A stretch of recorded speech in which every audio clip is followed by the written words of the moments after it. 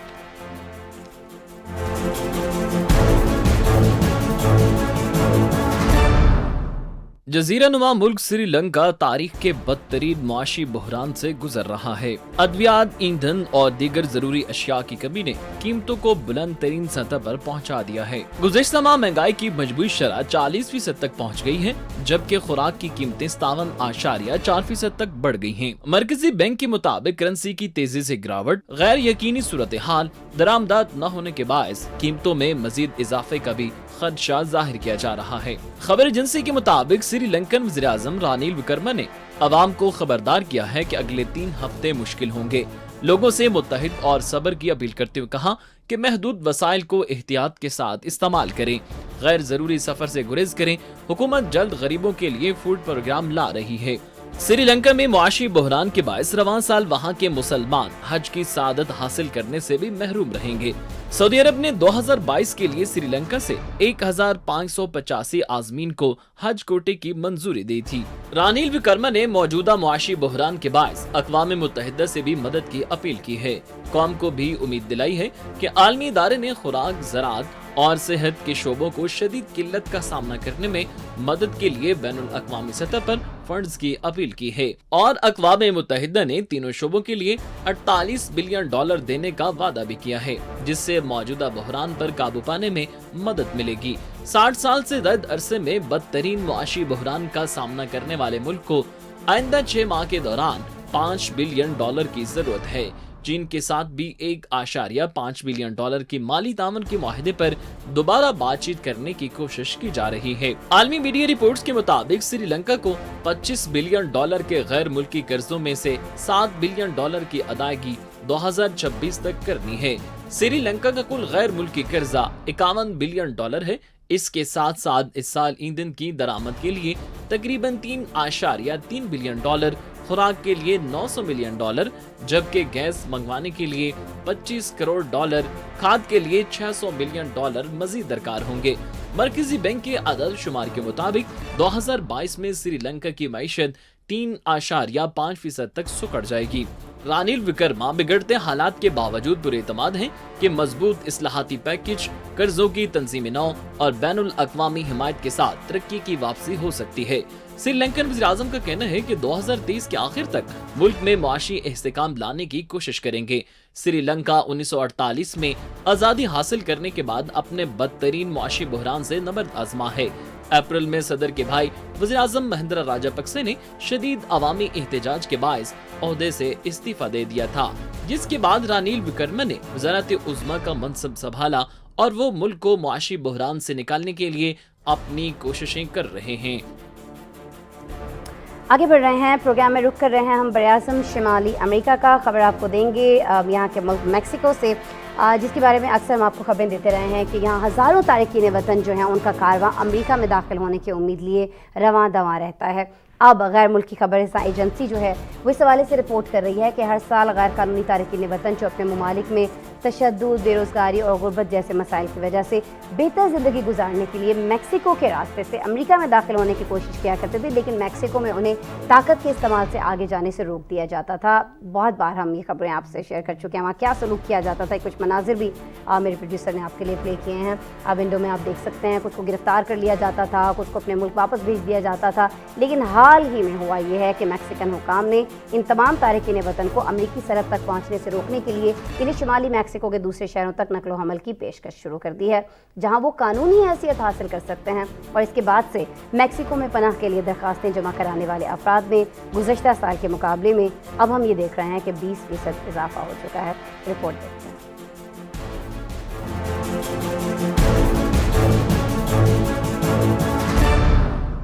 امریکہ میں داخل ہونے کی امید لیے ہر سال وسطی اور جنوبی امریکہ کے لاکھوں شہری میکسیکو کا رخ کرتے ہیں۔ اس وقت بھی ہزاروں کی تعداد میں تارکین وطن کا ایک قافلہ میکسیکو سے امریکہ کی سرحد کی طرف رواں دواں ہے۔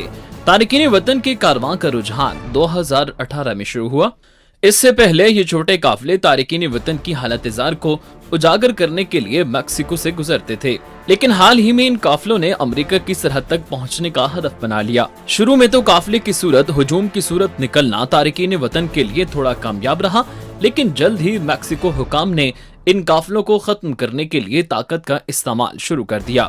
حکام نے تارکین وطن کے امریکہ میں داخلہ روکنے کے لیے ایک نئی سکیم بھی نکالی ہے اور ان مہاجرین کو شمالی میکسیکو میں نقل و حمل کی پیشکش کی ہے، جہاں وہ قانونی حیثیت حاصل کر سکتے ہیں، لیکن قانونی حیثیت ملنے میں سست رفتاری اور ملازمت کے مواقع نہ ملنا تارکین وطن کی مزید مایوسی کا باعث بنتے ہیں۔ گزشتہ ہفتے بھی میکسیکو نے امریکہ کی سرحد تک پہنچنے کے لیے غیر قانونی طور پر ملک میں داخل ہونے والے حکام کا کہنا ہے کہ غیر قانونی تارکین وطن کی تعداد میں حال ہی میں ایک بار پھر اضافہ ہوا ہے۔ ہر سال غیر قانونی تارکین وطن جو اپنے ممالک میں تشدد، بے روزگاری اور غربت جیسے مسائل کی وجہ سے بہتر زندگی گزارنے کے لیے میکسیکو کے ذریعے امریکہ میں داخل ہونے کی کوشش کرتے ہیں۔ امریکہ میں ٹرمپ دور میں میکسیکو سے داخل ہونے والے تارکین وطن کے لیے پابندیاں سخت کر دی گئی تھیں، لیکن کورونا وبا کے باعث امریکہ میں آئین کے ٹائٹل 42 کا نفاذ کیا گیا، جس کے تحت امیگریشن حکام کو ملک میں داخل ہونے کی کوشش کرنے والے مہاجرین کو سرحد سے واپس بھیجے جانے کے اختیارات دیے گئے۔ امریکی کسٹم اینڈ بارڈر کنٹرول کے اعداد و شمار کے مطابق مارچ 2020 سے برازیل، وسطی امریکہ، ہیٹی، میکسیکو اور کولمبیا سے آنے والے 20 لاکھ تارکین وطن میں سے زیادہ تر کو اسی ٹائٹل کے تحت ملک بدر کیا گیا۔ امریکی صدر نے اقتدار میں آ کر ایک سال ٹرمپ کی اس پالیسی کو جاری رکھا اور رواں سال مئی کے مہینے میں ٹائٹل 42 ختم کیا گیا، جس کے بعد امریکہ میں داخلے کی کوشش کرنے والے تارکین وطن کی تعداد بھی تیزی سے بڑھ رہی ہے۔ رپورٹ آپ نے دیکھی، اس کے ساتھ ہی آج کے پروگرام کا وقت ختم ہوا۔ کل دوبارہ آپ سے ملاقات ہو رہی ہوگی، اپنا بہت سا خیال رکھیے گا اور جاتے جاتے ہمارا اسپیشل سیگمنٹ چلتے چلتے ضرور دیکھیے گا۔ اللہ کے بعد انٹارکٹیکا کی سمندر میں موجود ویل مچھلیوں سے جان بچاتی پینگوئن کی ویڈیو سوشل میڈیا پر وائرل ہو رہی ہے، جس میں دیکھا جا سکتا ہے کہ مچھلیاں کس طرح پینگوئن کا شکار کرنے کے لیے اس کا پیچھا کر رہی ہیں۔ پینگوئن کو جان بچانے کی کوئی راہ نظر نہ آئی تو اس نے ایک کشتی پر چھلانگ لگا دی، جس میں موجود لوگوں نے اس کی جان بچا لی۔ کیمرے کی آنکھ نے اس منظر کو محفوظ کر لیا، جسے اب سوشل میڈیا صارفین نہایت پسند کر رہے ہیں اور پینگوئن کے حاضر دماغی کو خوب سراہ رہے ہیں۔ امریکہ میں ایک تفریحی پارک میں جھولا تکنیکی خرابی کے سبب رک گیا، جس کی وجہ سے جھولے میں موجود افراد ہوا میں الٹے لٹک گئے۔ سوشل میڈیا پر موجود ایک ویڈیو میں دیکھا جا سکتا ہے کہ کس طرح ایرو 360 جھولا بیچ ہوا میں الٹا لٹکا ہوا ہے۔ جھولے میں سوار لوگ تھوڑی دیر تک جھولے میں پھنسے رہے، لیکن تمام لوگوں کی جانب سے اس دوران تحمل کا مظاہرہ کیا گیا۔ تفریحی پارک کی انتظامیہ کے مطابق دیکھ بھال کرنے والے عملے نے معاملے سے نمٹنے میں جلدی کا مظاہرہ کیا اور کچھ دیر بعد ہی خرابی کو دور کر کے لوگوں کو خیریت کے ساتھ اتار لیا گیا۔ بھارت کی ایک 24 سالہ خاتون نے خود سے شادی کرنے کا فیصلہ کر لیا۔ گجرات سے تعلق رکھنے والی کشاما ہندو کے مطابق وہ 11 جون کو روایتی ہندو شادی کی تقریب میں اپنے ساتھ شادی کے بندھن میں بندھ جائیں گی۔ خاتون کا کہنا ہے کہ انہیں دلکش شہزادے کی ضرورت نہیں ہے، کیونکہ وہ خود اپنی ملکہ ہیں۔ ان کی شادی مکمل رسومات کے ساتھ ہوگی۔